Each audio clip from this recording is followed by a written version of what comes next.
Welcome to Bold Voices, a production of the Community Foundation of Broward, where we explore Broward's biggest issues, get to know some of the people and organizations creating a bold impact in our community, and take a deeper dive into the world of local philanthropy with the experts at the Community Foundation of Broward. And now it's time to be bold.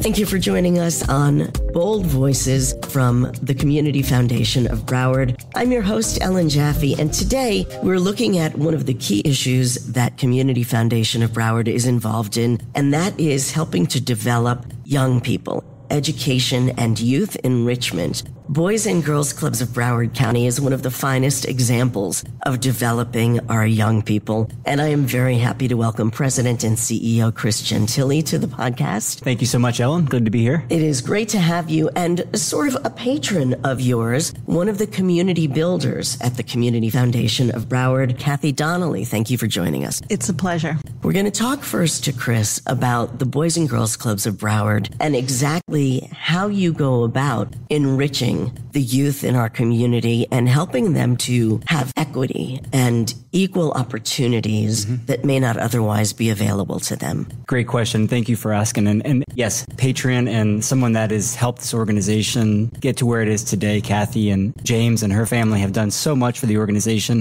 and we are so grateful for all they've done. They set the standards, they set the bar to another level for the Boys and Girls Club, and we are thankful for you and all that you've done. And thank you. We hope we can continue to make you proud of all the stuff that you've done for us. And so thank you. That's sweet. Thank you. Yep. So yeah, let's talk about the Boys and Girls Club. We're very proud of the impact that we have here in Broward County, the history since 1965 and to where we are today. You know, we are very fortunate to be here, but it's because of the people that started long ago before us that had this bold vision of creating this safe place for kids to go, right? It started as a safe place for our boys to go off the streets. And then it evolved over the years, and they got smart and realized that girls needed a place to go too. And so the clubs evolved to allow boys and girls clubs. And today we're about 50% boys and 50% girls. So we're very, very happy that the girls have a spot to go as well too. But you know, the very first thing that we think is a safe place off the streets, number one most important thing. But then it's access to all of the life-changing and life-saving programs that we have in our clubs. Super critical. And you talk about healthy snacks. You talk about hot suppers every day. You talk about programs that are related to academic success, tutoring, one-on-one help. And then you get into the healthy lifestyle programs such as healthy habits, healthy mind, healthy body, making sure the kids have food in their bellies, that they are exercising, but they're also exercising their mind and making sure the social emotional learning is a critical part of that. And then you look at good character and citizenship, making sure our kids understand the value of giving back to their community, volunteering in their club, helping out their classmates and their peers, and then paying it forward as they graduate the Boys and Girls Club. And then our final component is our workforce readiness. We call it our life and workforce readiness component, where we're helping our teenagers not only graduate high school, but have a plan for the future, whether that be a career, whether it be a college. We're going to make sure that they have equal opportunity to be successful. And our job at the Boys and Girls Club is to knock down every wall, to open every door, to make sure they have access and opportunity, make sure that hope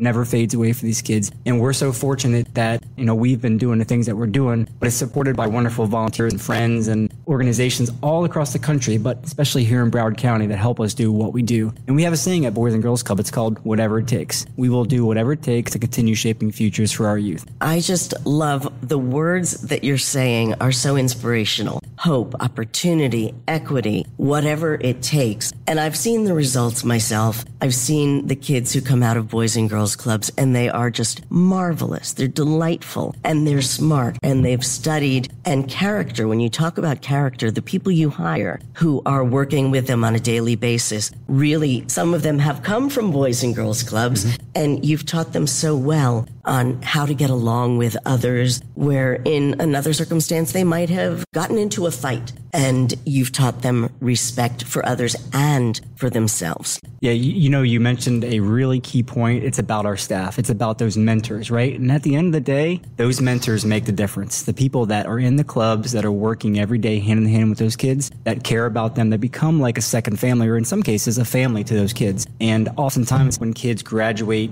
the club and talk to them later down the road, they may not remember a program, but they remember the staff name. Coach Chris, Coach Cassie, Cathy, Miss Ellen, whoever it may be, they remember that person that helped shape their life because they took an invested interest into their life to make sure that they had everything they need. And so for us, the staff is key. And you're right, we have a lot of staff that were club kids that were alumni of the club that are now working back in the organization that have been with us 15, 20, 25, 30, 35 years. It says a lot about the organization. Oh, most definitely. They care about it and they want to give back and they want to pay it forward. And so we are fortunate. And I think the number is somewhere about 45% of our staff are Boys and Girls Club alumni. And of course, when you talk about numbers, statistically, your graduation rates are higher than public schools, if I'm correct. Yep, we're about 97% graduation rate, 98% on to the next grade level. Almost 80% of our kids are going on to college. And then the other ones that are not going to college have a plan because of our vocational track. And so we're super proud of that. And at the end of the day, that's the most important thing, is making sure that they're progressing, they're successing, and they're going on to the next thing, whatever it may be. College, career, whatever it is. We have to help them get there. But we do that with wonderful partners like Cathy and James and Castle Group and other organizations that have set us apart to allow us to offer these kids these wonderful opportunities.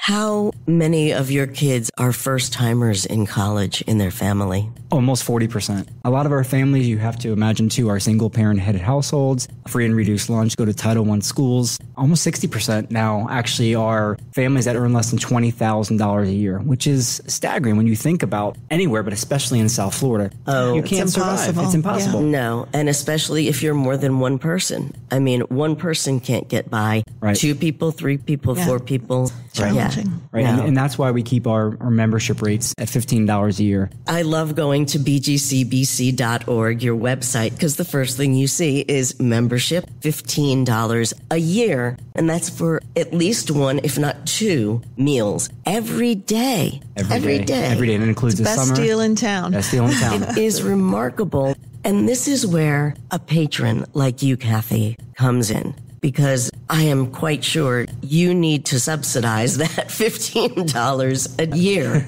per members, $15 per member. Cathy, tell me why you and your husband, James, decided that Boys and Girls Clubs of Broward was an organization that you wanted to support, and why through the Community Foundation of Broward. Well, we've been supporting Boys and Girls Club for many years. I'm going to say 20, 25 years. So before I became involved with Community Foundation even. And the number one reason is I truly believe they do an incredible job for kids who need them. One of the things that attracted me to Boys and Girls Club was the fact that they're in neighborhoods where children can walk from school to the Boys and Girls Club, mostly. That's where they are. Or they're in neighborhoods that really have children that have nowhere to go in the afternoon, maybe don't have the parent at home, maybe they're being brought up by their grandparents and they need a break, that kind of thing. And then the fact that they can help them with their homework, etc. It's really a needed entity in every community, and we're lucky here in Broward. We have 12 clubs scattered throughout the county that are really supporting the kids. The other thing that I saw right away is the kids that attend a Boys and Girls Club, they want to be there. They've had their hand up saying, I want to go, or their parents said, I want you to go. Maybe the child didn't want to go originally, but once they get there and they see the TLC that they get, the support that they get, the activities that they get to do, the homework help, and then the food on top of it now is just a full package. So it's a real wraparound, and the organization itself is so respected within the community. Yes. I'm sitting currently with Children's Services Council. We fund directly to Boys and Girls Club because they are, again, supporting 12,000 kids, I think, here in Broward County is your number. So very, very impressive. And the fact that it's spread out throughout the county, it's comforting to know is in as many places as possible, there's a place for a child to go after school. And to give our listeners an idea of what these children deal with, we've been fortunate to be involved with school supply drives with Boys and Girls Clubs of Broward County, and dropping off the school supplies to see kids who are excited about a notebook, about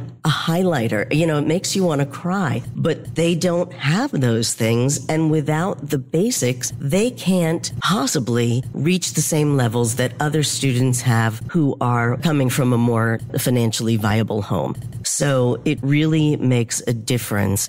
What is it like for you to watch the kids as they go through the process and then graduate from Boys and Girls Clubs, Cathy? Oh gosh, I think I can speak for all funders. That's the golden ticket right there. You want to put your money where it's going to be leveraged and where the children that are receiving the funding get exactly what they need. So the statistics Chris just gave to you about their kids graduating on such a high level, when we know, especially right now in Broward, where, we have so many kids struggling with the COVID slide and all these different things. Boys and Girls Club have up their tutoring to accommodate all of these things. So as a donor, I want to know that my dollars are going to the children and that they're getting what they need, and their ability to pivot. Speaking of COVID, during COVID, Boys and Girls Club was one of the first to go, oh, wait a second. These kids, if they can't come to us, we still need to get to them. And you, I think, literally started the drive-through process right away during COVID, and they were picking up food, they were picking up computers. And so the ability of the team at Boys and Girls Club to pivot was very, very impressive. But to see the kids graduate and be successful, that's what we all want. So right.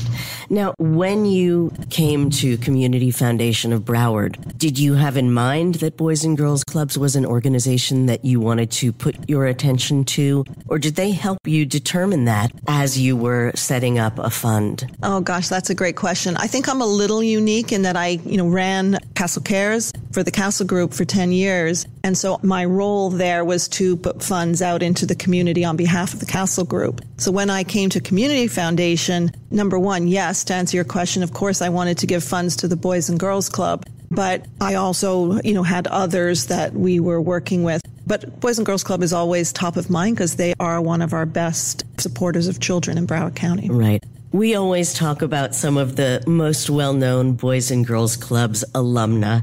There's Denzel Washington, Jennifer Lopez, right here from South Florida. We have Jason Derulo. And I can't imagine what it's like for you, Chris, to see your kids that you've worked with and met and seen develop reach these levels of success, or even just reach a level where they're involved in the community. Do you feel like a dad to all of them? Absolutely. We were just at a club yesterday, actually, and partnered with an organization called Fanatics. And yesterday was a global Fanatics Day where they were going out giving merchandise to thousands and thousands of kids throughout the country. We happen to be fortunate to be one of the locations. They brought all the merchandise. The kids got an opportunity to get college gear, hats, whatever it may be. But then they brought 3 special guests with them. DJ Khaled, local DJ here in South Florida. Yes. Odell Beckham, a wide receiver in the NFL. And none other than Tom Brady, the best football player, quarterback of all time, was in our club, in our West Park Club in Carver Ranches. These kids got an opportunity to have those individuals in their club because they cared about them and they spent time. They didn't want to be around the adults. They said, we want to play with the kids. It's all about the kids. And so when you see stuff like that, and then you see some of our alumni like Jason Derulo or Jason Pierre-Paul or some of these other kids, even our local politicians and legislators right here in South Florida,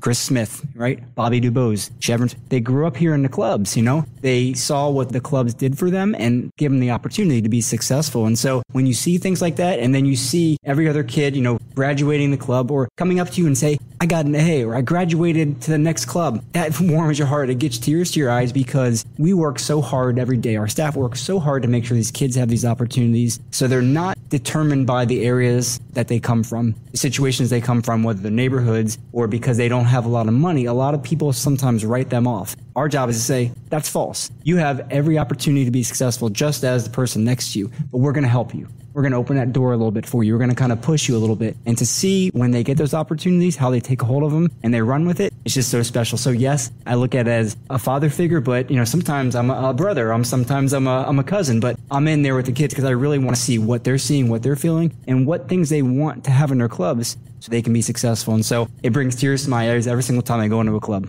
If you had a wish list of things that you could add to the club, what would be on that wish list? Oh man, we always look about how do we make our clubs state of the art because those kids deserve nothing but the best. Absolutely nothing but the best. And so if we can outfit our clubs to make sure it has all the latest and greatest technology, it looks like a brand new facility, right? We can bring in esports. We can bring in anything you can imagine in the clubs. We want that for the kids. We want them to come in and to walk out and say, this is my club, I'm proud of it. And they do that today, but we've worked so hard to make sure that we're always trying to push the envelope. We're always trying to say, what else do you want? Because oftentimes, when you develop a club or you put some new things in, you're usually a year or 2 or 3 years behind already by the time it opens up. Absolutely. And so we're trying to think of the future. And we involve our kids, we involve our teens and ask them, what do you want? What should be in the club? Because if we don't put the things that they want in the club, they won't come to the club. Right. They vote with their feet. They often say they vote with their feet. Fair enough. That's so true.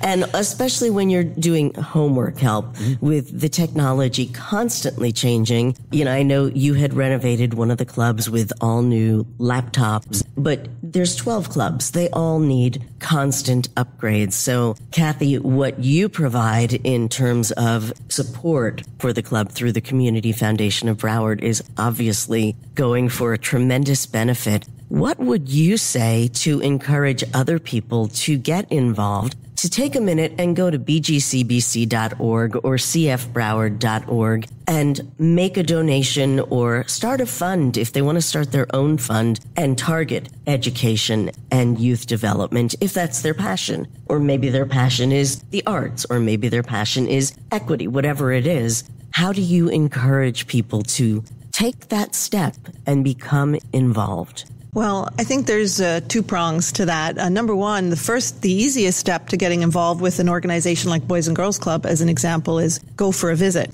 You can call the head office and you will be welcomed into a club. You can have a tour. You can see the kids. You can see them enjoying the services that are provided in the after-school programs. You can see them getting their homework help. You can see them being successful. So that would be number one. As far as Community Foundation goes, they do a stupendous job of stewarding folks, especially new people, new funders that come. And even if they're not sure, I want to put my money with Community Foundation, once you come and meet with the team, you will want to put your money with Community Foundation. And they don't pressure you. They will say, Boys and Girls Club is an excellent organization. But if you say, well, I'm really interested in the animals or cancer research or something specific, they will lead you in that direction. And they only work with people that are providing quality, first-class, top-rated services to the community. Right. So there are so many organizations out there doing incredible work. It's not easy, Chris will tell you, and the team, the staff,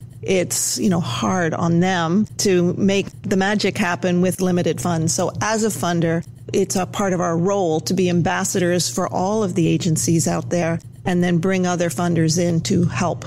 Well, I will say there are thousands, tens of thousands of now grown-ups who are thriving because of your support. So thank you on their behalf. And of course, thank you, Chris, for what you've done and how you continue to evolve the clubs, keep them relevant for the kids. Because we know, trends change and you have to stay up on what they're interested in. And you've done brilliantly.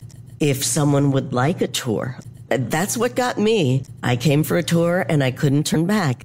Who would they contact? Yeah, you can contact the Boys and Girls Club office at 954-537-1010 or visit our website at www.bgcbc.org. We gladly will bring you on a tour, and often we hear from people after the tour who says, I never knew you did all this. I thought it was this, but it's so much more. And that's what we take so much pride in. We will do whatever it takes to make sure every kid has opportunities. And we pride ourselves, and we're in growth mode now. And Cathy mentioned 12 locations, and we're growing. We're going into the city of Sunrise in the next few months. We're in discussions with the city of Pembroke Pines about putting a facility. And now we're building teen centers at all of our clubs to make sure that teens have a separate place to go. And so we're really invested into our teens, into our kids, to make sure that we have a plan for their future. It's not enough just to say, hey, you graduated high school and you're done with the Boys and Girls Club. We're going to follow them throughout their career and make sure they have every opportunity. And so super excited where we're at today, and we can't wait to do more for the kids because they deserve it and they need it, and that's our job. All the more reason to support what you're doing at Boys and Girls Clubs of Broward County.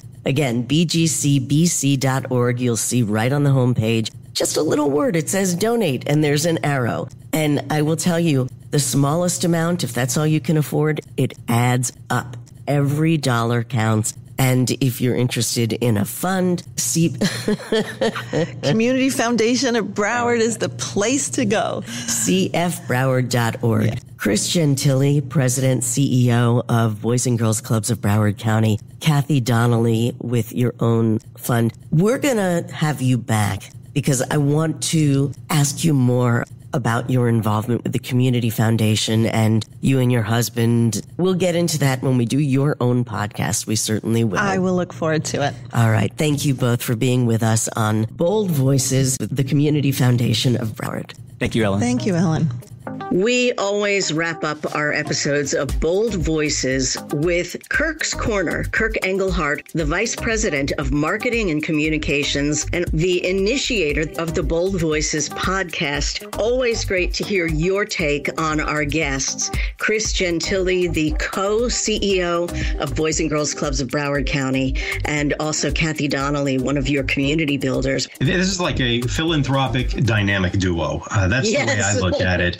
When we talk about Chris and the Boys and Girls Clubs, he mentioned the areas that they focus on. He talked about equity, food security, health, education, workforce readiness. Those are all issues that we care about here at the Community Foundation and put significant dollars into each year. And we have a long-standing relationship with the Boys and Girls Clubs because of the amazing work that they do here in Broward. And then Cathy, it's tough to put into words how amazing Cathy is. The joy that she gets out of giving and contributing and making a difference in the lives of others, I mean, you can feel it. It is right there, and it is just amazing. She and James, her husband, two incredible community leaders and philanthropists and community builders here at the Community Foundation of Broward, which means they have a charitable fund of $1 million or more endowed here at the foundation, and they do a lot of their giving through their funds here at the foundation. She did point out the value that they get out of partnering with the Community Foundation. And the value that they get is if you are giving to an organization, you don't have to stop giving to that organization because you come to the Community Foundation. You can continue supporting the causes that you love and do it through a fund at the Community Foundation, an endowed fund that will last forever. But you may also have other things that you're interested in, other causes, other issues. That's the value that the Community Foundation provides. We work with donors to ensure that they get the most joy and they see the largest return on investment out of every single dollar that they give. And Cathy and James are just the perfect example. They embody that joy and they do take advantage of the services that we offer. And together, we have been able to do amazing work in this community. Yes, and contributions, in fact, can be larger than they would have been by going through the Community Foundation because of the way you manage the money. Alan, that's the power of endowment. That money that you put in to seed that fund, endowment is not just a one-time gift that goes away after it's spent. It's a gift to a fund at the foundation that grows and it's invested, and the money made off of those investments is what's used for the grant making. And that's something that goes on for eternity. Well, I hope that what Chris and Cathy talked about will inspire more people to become involved, consider philanthropy, particularly through the Community Foundation of Broward, the website cfbroward.org. I'm very excited because next month on Bold Voices, we'll be speaking to the President, CEO of Community Foundation of Broward, Jennifer O'Flannery Anderson. She has so much experience and value to share with us. I'm really looking forward to it, and I hope everyone will join us again for our next segment of Bold Voices, brought to you by the Community Foundation of Broward. Thank you for listening to Bold Voices. We hope you've enjoyed this episode and hope you'll be inspired to join us in creating a better Broward for all. If you'd like more information, visit us online at cfbroward.org, and remember to always be bold.